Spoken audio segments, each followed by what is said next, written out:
नमस्कार दोस्तों, कहानियों की श्रृंखला में आज सुनेंगे मन्नू भंडारी जी की कहानी सयानी बुआ।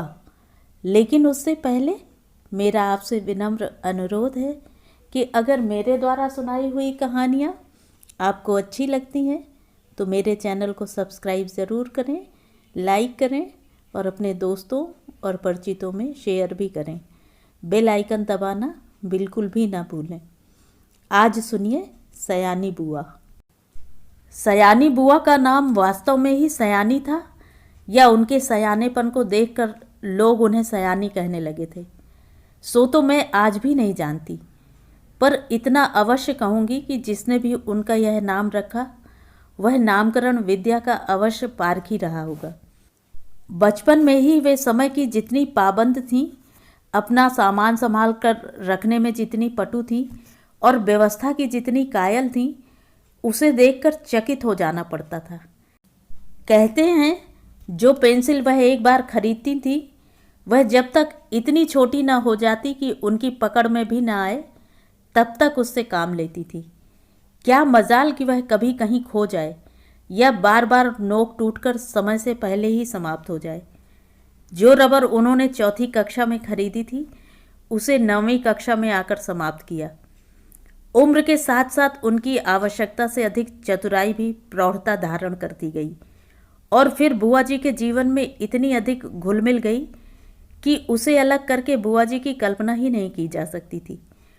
उनकी एक एक बात पिताजी हम लोगों के सामने उदाहरण के रूप में रखते थे, जिसे सुनकर हम सभी खैर मनाया करते थे कि भगवान करे वह ससुराल में ही रहा करें, वरना हम जैसे अस्त व्यस्त और अव्यवस्थित जनों का तो जीना ही हराम हो जाएगा।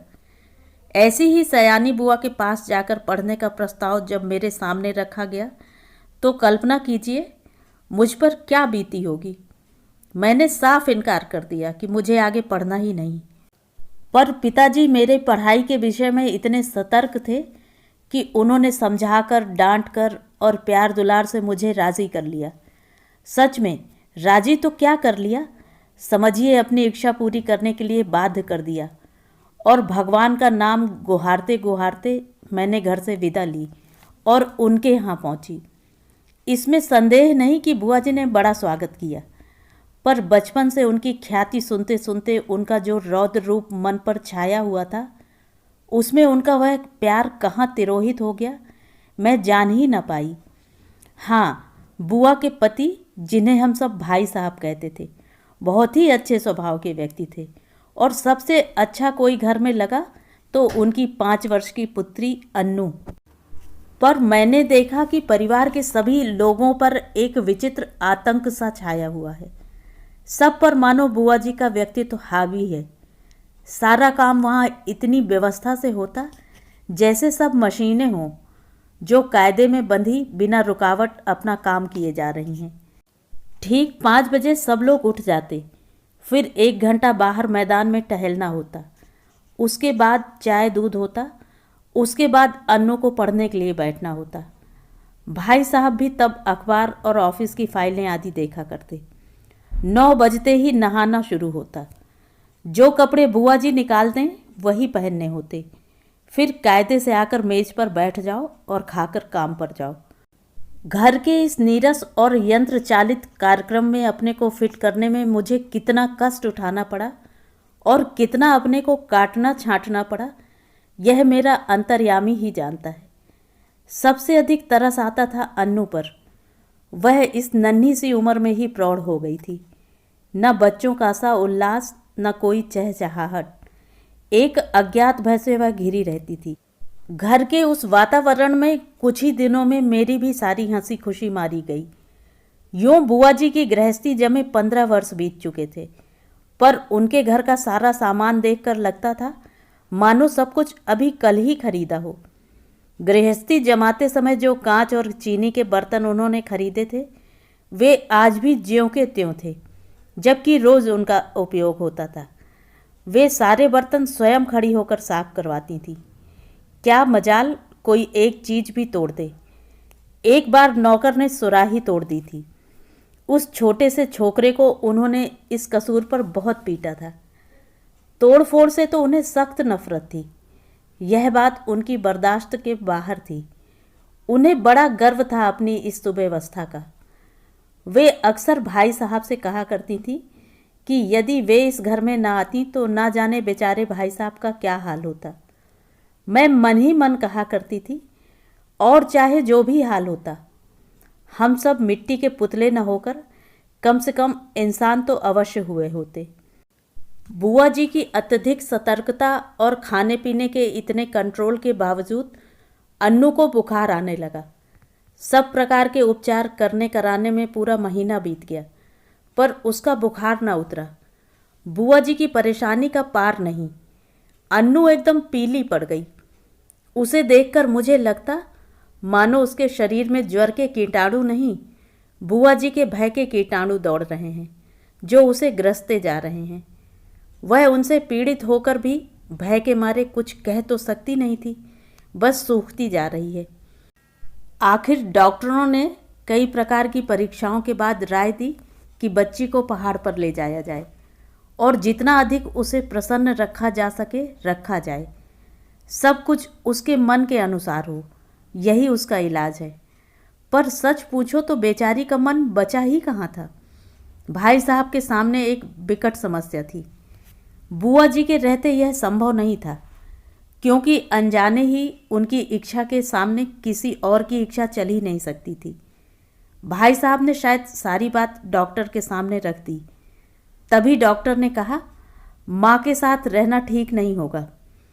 बुआ जी ने सुना तो बहुत आनाकानी की, पर डॉक्टर की राय के विरुद्ध जाने का साहस वे कर नहीं सकीं, तो मन मारकर वहीं रहीं। जोर शोर से अन्नू के पहाड़ जाने की तैयारी शुरू हुई। पहले दोनों के कपड़ों की लिस्ट बनी, फिर जूतों की, मोजों की, गर्म कपड़ों की, ओढ़ने बिछाने के सामान की, बर्तनों की। हर चीज़ रखते समय वह भाई साहब को सख्त हिदायत कर देती थी कि एक भी चीज़ खोनी नहीं चाहिए। देखो, यह फ्रॉक मत खो देना, 7 रुपये मैंने इसकी सिलाई दी है। यह प्याले मत तोड़ देना, वरना 50 रुपये का सेट बिगड़ जाएगा।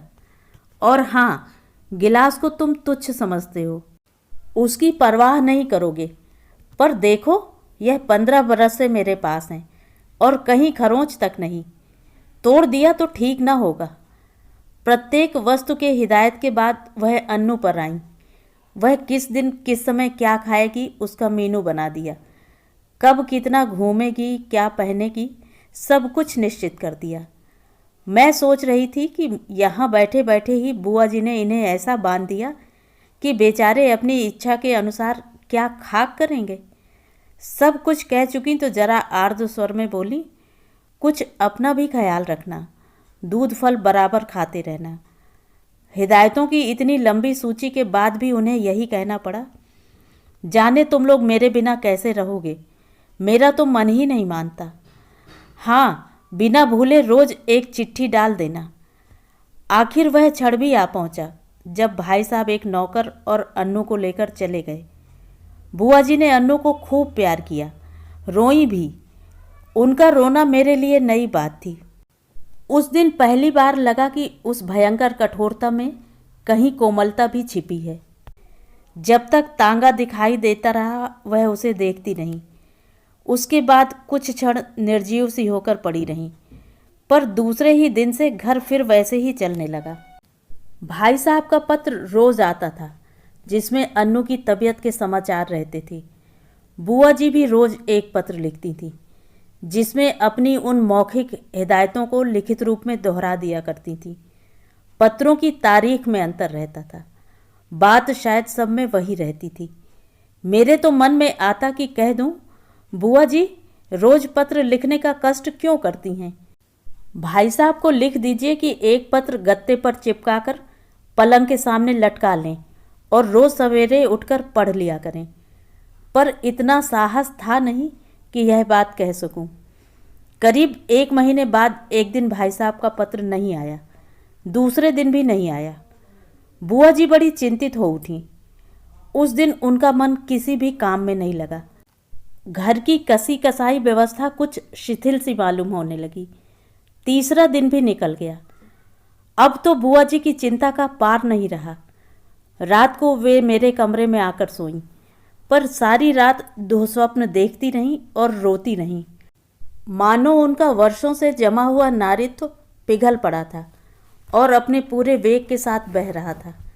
वह बार बार कहती कि उन्होंने स्वप्न में देखा है कि भाई साहब अकेले चले आ रहे हैं, अन्नू साथ नहीं है और उनकी आंखें भी लाल हैं, और वह फूट फूट कर रो पड़ती।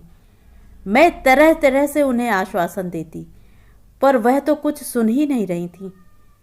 मेरा मन भी कुछ अन्नू के ख्याल से, कुछ बुआ जी की यह दशा देखकर बड़ा दुखी हो रहा था।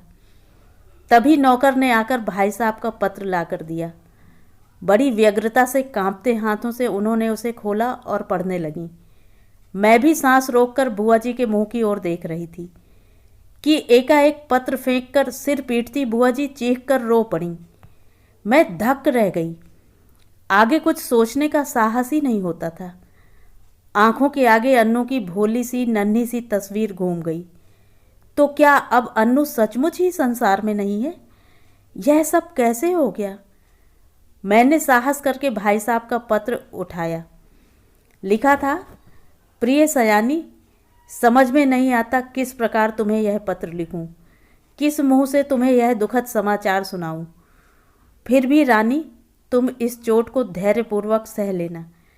जीवन में दुख की घड़ियां भी आती हैं और उन्हें साहसपूर्वक सहने में ही जीवन की महानता है। यह संसार नश्वर है, जो बना है वह एक न एक दिन मिटेगा ही। शायद इस तथ्य को सामने रखकर हमारे यहाँ कहा है कि संसार की माया से मोह रखना दुख का मूल है। तुम्हारी इतनी हिदायतों के और अपनी सारी सतर्कता के बावजूद मैं उसे बचा नहीं सका। इसे अपने दुर्भाग्य के अतिरिक्त और क्या कहूँ। यह सब कुछ मेरे ही हाथों होना था। आंसू भरी आंखों के कारण शब्दों का रूप अस्पष्ट से अस्पष्टतर होता जा रहा था और मेरे हाथ कांप रहे थे। अपने जीवन में यह पहला अवसर था जब मैं इस प्रकार किसी की मृत्यु का समाचार पढ़ रही थी। मेरी आंखें शब्दों को पार करती हुई जल्दी जल्दी पत्र के अंतिम हिस्से पर जा पड़ी। धैर्य रखना मेरी रानी, जो कुछ हुआ उसे सहने की और भूलने की कोशिश करना। कल 4 बजे तुम्हारे 50 रुपए वाले सेट के दोनों प्याले मेरे हाथों से गिरकर टूट गए। अन्नू अच्छी है, शीघ्र ही हम लोग रवाना होने वाले हैं। 1 मिनट तक मैं हतबुद्धि सी खड़ी रही, समझ ही नहीं पाई यह क्या से क्या हो गया। यह दूसरा सदमा था। ज्यों ही कुछ समझी, मैं जोर से हंस पड़ी। किस प्रकार मैंने बुआ जी को सत्य से अवगत कराया, वह सब मैं कोशिश करके भी नहीं लिख सकूंगी। पर वास्तविकता जानकर बुआ जी भी रोते रोते हंस पड़ी।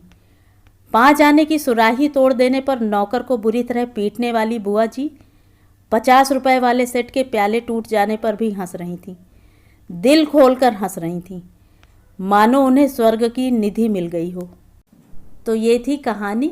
कहानी आपको कैसी लगी कमेंट करके ज़रूर बताएं।